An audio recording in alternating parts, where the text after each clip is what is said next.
এই সমাজ আমাদের কথা কেউ মেনে নেয় না, কারণ আমরা তো ধর্ম কর্ম পালন করি না। ধর্মের শুধু ওয়াজ করি, ধর্ম পালন করি না। মক্কা শরীফ জিয়ারত করলাম, মদিনা শরীফ জিয়ারত করলাম, অনেক ধর্মের কাজ করলাম, লক্ষ লক্ষ টাকা বিতরণ করলাম। আমার 90 বছর বয়স, দাড়ি রাখাটা যে সুন্নত, এটা কেন আমি দেখলাম না?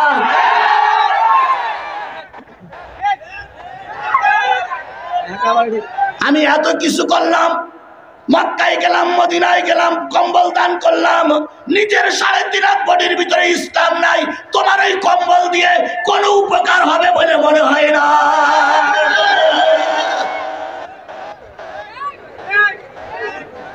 মাদ্রাসার ছাত্ররা সচিবের দায়িত্ব পালন করছে, মাদ্রাসার দায়িত্ব সেনাবাহিনী, মাদ্রাসার ছাত্ররা সেনাবাহিনীর দায়িত্ব পালন করছে, মাদ্রাসার দায়িত্বরা ডিসি, মাদ্রাসার ছাত্ররা এসপি, মাদ্রাসার ছাত্ররা বিচারক।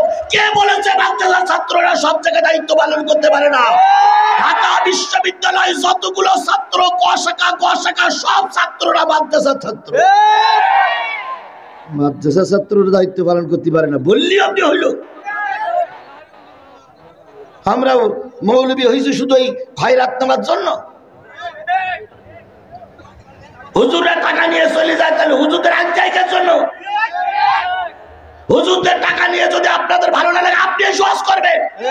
এই কয়টা লোক আপনার অশ্বরে, আর হুজুরের টাকা নেবেন, তাহলে বউ ছেলে মেয়ে লোকের কাছে বন্ধক নাকি আসবে, তাই না?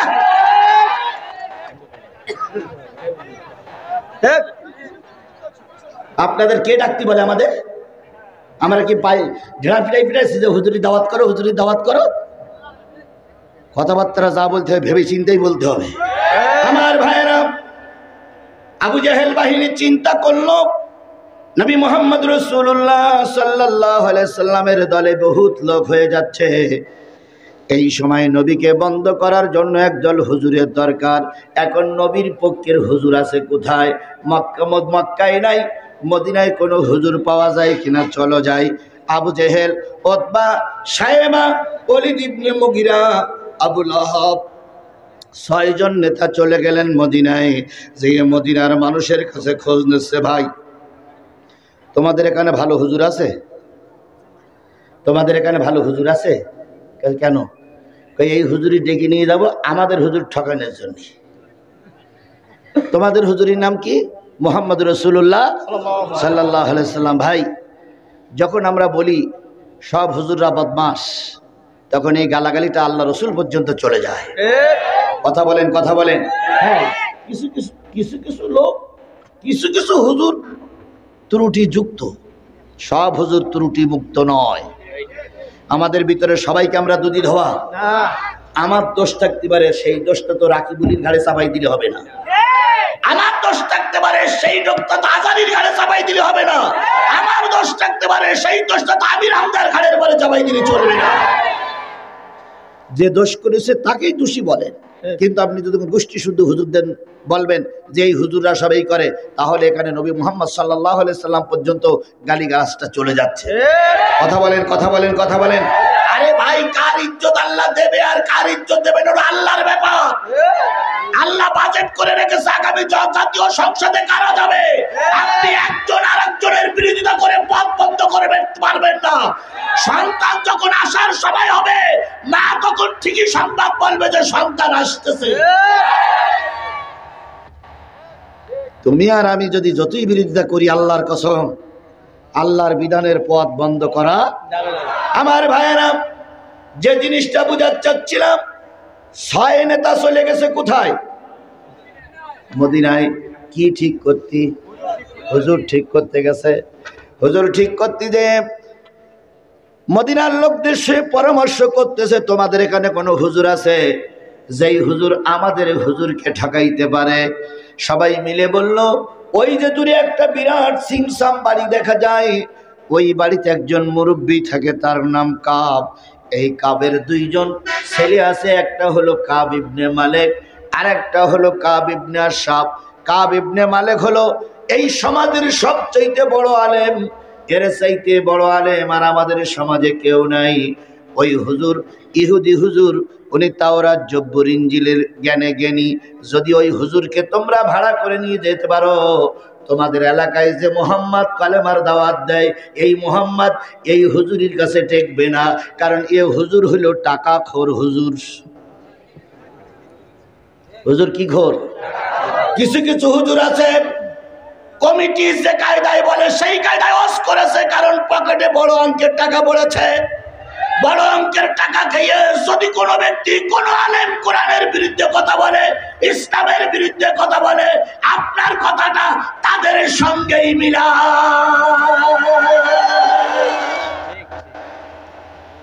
চুক্তি করে বক্তা আনলে আপনার খারাপ লাগে, মসজিদে ইমাম রাখেন, যদি চুক্তি না করেন তো ইমাম থাকবে? যদি বলেন হুজুর আপনি নামাজ পড়েন, আপনার মাস শেষে দেবো, যা হয় মাস শেষে দেশে মাত্র 3000 টাকা দিয়ে, বলতে হুজুর অনেক দিয়েছে, ওই হুজুর পরের দিন বলবে আপনার মসজিদ থাক, আমি চলে গেলাম। কিন্তু হুজুরের যদি বলা হয় যে হুজুর মাসে 10,000 টাকা দেবো, তাহলে হুজুর বসবে আমার মাস শেষ করলে কয় হাজার টাকা দেবে? 10,000 টাকা দেবে। আপনি একটা চাকরিতে নিয়োগ পেয়েছেন, আগেই দেখেন যে আপনার স্কেল কত। স্কেল যদি কম হয় আপনি চাকরিতে জয়েন দেন না, তাহলে আপনার স্কেলের দরকার, আর হুজুরের রাস্তায় শুধু বিক্রি করে বেড়াবে। আমার ভাইরা হুজুরির কাছে গেছে, মুরব্বীর কাছে দিয়ে বলতেছে, মুরব্বী আপনার 2টা ছেলে আছে, একটা হলো কবি আর একটা হলো বড় হুজুর। যদি আপনার হুজুরকে আমাদের সঙ্গে দিতেন, আমরা নবী মোহাম্মদের সঙ্গে একটু মোকাবেলা করতাম। এবার মুরব্বী বললেন একটু দেরি করো দেখি, আমার ছেলে যেটা মাওলানা ওইটারে ডাকি। মাওলানা ডেকে বলতেছে, দেখ তো মুরব্বীরা কি বলে। তো মুরব্বীরা বলতেছে, বাবা আমাদের সমাজে একজন নবীর আবির্ভাব হয়েছে, তিনি বলে শেষ নবী, তিনি যে কথাই বলে সেই কথাই মানুষ তার দিকে ঝুঁকে পড়ে। তা আমরা অনেক শত্রুতা করেছি, আমরা অনেক তার নিয়ে বসাবসি করেছি, কোনো ফল হয়নি। তিনি যেখানে যায় তার দলে হাজার হাজার লোক যাচ্ছে।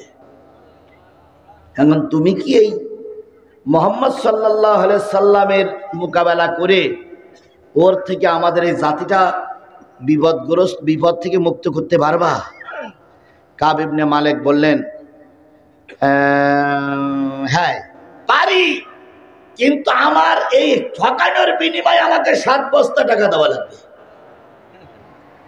আপনি তুলনা করবেন, এর সঙ্গে তুলনা করেন, কারণ একজন হুজুর আসতেছে মুহাম্মদকে ঠকানোর জন্য কয় বস্তা টাকার বিনিময়ে। যেই হুজুররা বড় টাকার বিনিময়ে কোরআনওয়ালাদের ফাঁসির জন্য দাবি করেছিল, যেই হুজুররা টাকা খেয়ে ইসলামের বিরুদ্ধে ফতোয়া দিয়েছিল, যেই হুজুররা টাকা খেয়ে ধর্মের বিরুদ্ধে কথা বলেছিল, অবশ্যই আপনার প্রতিবাদটা তাদের বিরুদ্ধে হওয়া উচিত ছিল।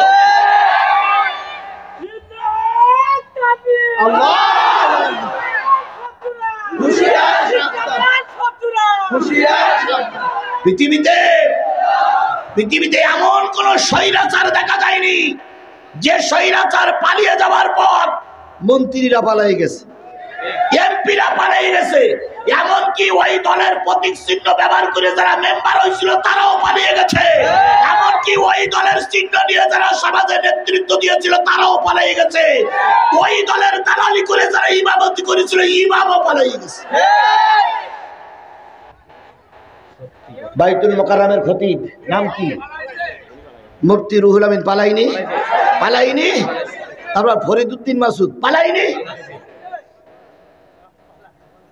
সব পালাইছে। পৃথিবীর ইতিহাসে এমন কেউ নেই যে নেতা চলে গেলে সব পালাই যায়।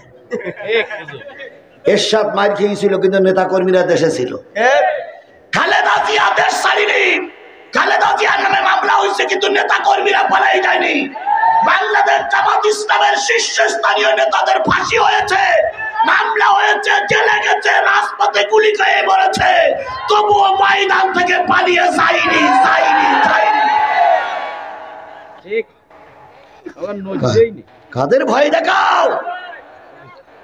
আমরা রাজপথের পরীক্ষিত সৈনিক, আমাদের ভয় দেখাই লাভ নাই।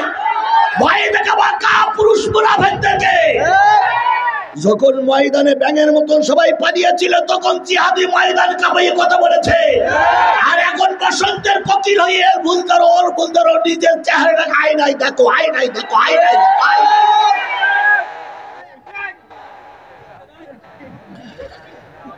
নিজের চেহারা আয়নায় দেখে দেখো।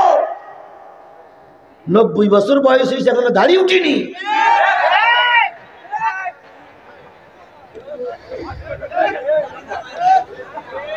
আমার ভাইয়েরা,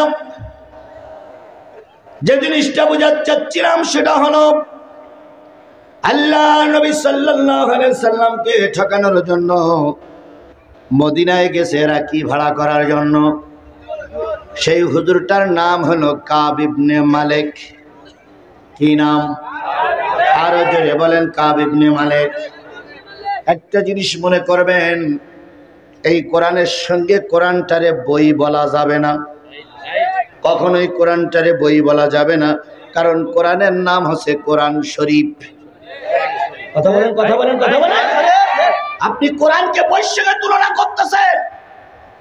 একজন জাতীয় সংসদের সদস্য আলেম আর একজন জাতীয় সংসদের সদস্য মমতাজ, আপনি সাইদের সঙ্গে মমতাজের তুলনা করবেন?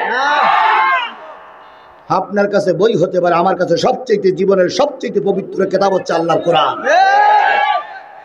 আপনার ওই বইটা আপনি পায়খানা করতে বসে আপনার কাছে রাখতে পারেন, কিন্তু কোরআন পায়খানা করতে বসে রাখা যায়? আল্লাহ নিজেই বলেছে পবিত্র অবস্থা, পবিত্র না থাকলে কোরআন ছোঁয়া যাবে না। আর আপনি কার সঙ্গে তুলনা করতেছেন? কোথায় আব্বাস আর কোথায় কাব্বাস? কোথায় দমকল আর কোথায় বদনাল? কোথায় শেখ সাদি আর কোথায় ইন্দিরা গান্ধী? কোথায় জাতির পিতা আর কোথায় সেরা সেঞ্জেলের পিতা?